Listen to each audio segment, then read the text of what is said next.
साली रखबो आसो के होलिया किया गवला हंगवा रंगो किया गवला हंगवा रंगो छवा से चलिया गवला हंगवा रंगो छवा से चलिया सारा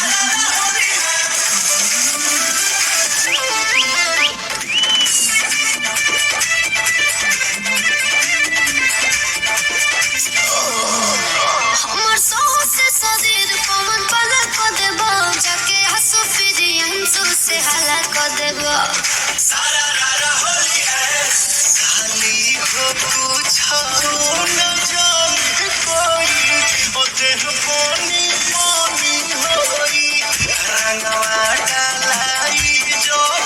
भीतर तो भीतर जवानी होई सब नसीब बचा दरा खोलिया खोलिया तो हर सालिया साली रखबो आसो के होलिया किया गवला हंगवा रंगो किया गवला हंगवा रंगो पिछवा से चलिया गवला हंगवा रंगो पिछवा से चलिया होली हो जाता नहीं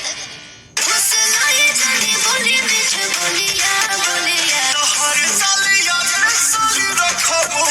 आसो के होलिया किया गवला हंगवा रंगो